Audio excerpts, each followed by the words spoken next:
रांची के प्रसिद्ध जगन्नाथ मंदिर में हर साल की तरह इस साल भी आस्था का सैलाब उमड़ा है। ऐतिहासिक रथ यात्रा 20 जून यानी आज निकाली जानी है। भगवान एकांतवास से बाहर आ चुके हैं। आज वह लक्षार्चना पूजा के बाद बहन सुभद्रा और बड़े भाई बलराम के साथ मौसी बाड़ी के लिए रवाना हो जाएंगे। पूरी मंदिर की तर्ज पर निर्मित जगन्नाथ मंदिर इस साल 332वां स्थापना दिवस मना रहा है। प्रकृति की गोद में अध्यात्म का ये महत्वपूर्ण केंद्र है। इसका निर्माण नागवंशी राजा ठाकुर ऐनीनाथ सहदेव ने 332 साल पहले 1691 में करवाया था। कहा जाता है कि ठाकुर ऐनीनाथ सहदेव अपने नौकर के साथ पुरी गए थे। नौकर भगवान का भक्त बन गया और कई दिनों तक उनकी उपासना की। इसके बाद रांची में जगन्नाथ मंदिर की स्थापना की गई। खास बात यह है कि पुरी की तरह यहाँ भी भव्य रथ यात्रा निकाली जाती है। आषाढ़ मास के शुक्ल पक्ष द्वितीय तिथि को रथ यात्रा का विहंगम दृश्य देखने को मिलता है। हाल के दिनों तक मंदिर का प्रबंधन राज परिवार के द्वारा ही होता था। 1979 में मंदिर को ट्रस्ट बनाया गया। इसका प्रबंधन ट्रस्ट के अधीन कर दिया गया। उपायुक्त ट्रस्ट के पदेन अध्यक्ष होते हैं। साथ ही ट्रस्ट में राज परिवार के भी सदस्य हैं। जगन्नाथपुर मंदिर आध्यात्मिक केंद्र के साथ साथ सर्वधर्म सद्भाव का भी केंद्र माना जाता है। ठाकुर सहदेव ने आसपास रहने वाले सभी जाति धर्म के लोगों को मंदिर से जोड़ा था। 300 साल पहले यहाँ हर जाति और धर्म के लोग मिलजुल कर रथ यात्रा का आयोजन करते थे। श्री जगन्नाथ को घनसी जाति के लोग फूल मुहैया कराते थे, वहीं उरांव घंटी देते थे। मंदिर की पहरेदारी मुस्लिम किया करते थे। राजवर जाति द्वारा विग्रहों को रथ पर सजाया जाता था। मिट्टी के बर्तन कुम्हार देते थे।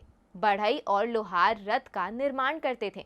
वहीं ट्रस्ट बनने के बाद अब इस रथ यात्रा का आयोजन ट्रस्ट के द्वारा कराया जाता है। 1691 ईस्वी में इस मंदिर का निर्माण हुआ है।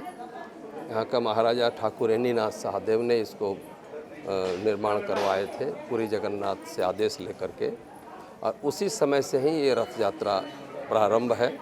उसी दिन से इस तरह की रथ यात्रा होती है। भगवान का पूजा, अन्न भोग, सारी जो परंपराएं हैं और भगवान जगन्नाथ जी का जो नियम है, सारी उसी के तहत पर होते आ रहा है। भगवान जगन्नाथ स्वामी जगत के नाथ हैं। जो भी व्यक्ति यहाँ भगवान के दरबार में श्रद्धा भक्ति के साथ आकर के उनका सेवा करेगा, निश्चित रूप से उसका मनोकामना पूर्ण होगी। ठाकुर ऐनीनाथ सहदेव ने मंदिर के रखरखाव के लिए 3 गांव जगन्नाथपुर, आमी और भूसू की जमीन मंदिर को दान में दी थी। 1857 में ठाकुर ऐनीनाथ सहदेव के वंशज ठाकुर विश्वनाथ सहदेव ने ब्रिटिश सरकार के विरुद्ध बिगुल फूंक दिया। इस युद्ध के बाद ठाकुर विश्वनाथ सहदेव के रियासत के 84 गांव ब्रिटिश सरकार अपने कब्जे में ले लिया। इसमें मंदिर के 3 गांव भी शामिल थे। उस समय मंदिर के मुख्य पुजारी बैकुंठनाथ तिवारी ने ब्रिटिश अधिकारी से मंदिर की जमीन लौटा देने की अर्जी दी।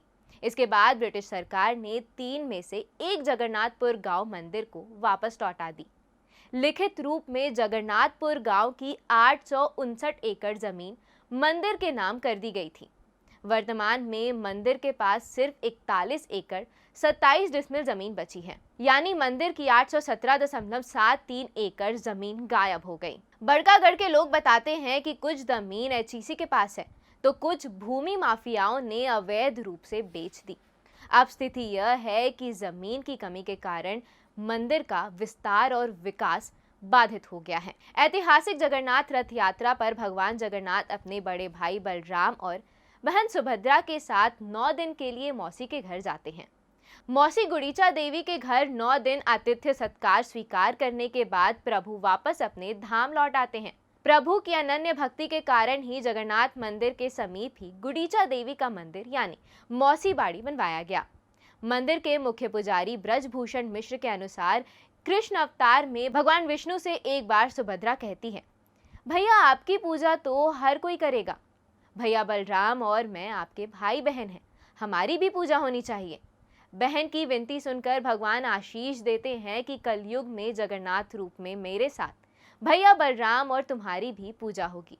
इसी मान्यता के तहत जगन्नाथ रथ यात्रा के दौरान भगवान जगन्नाथ के साथ भाई बलराम और बहन सुभद्रा की भी पूजा होती है।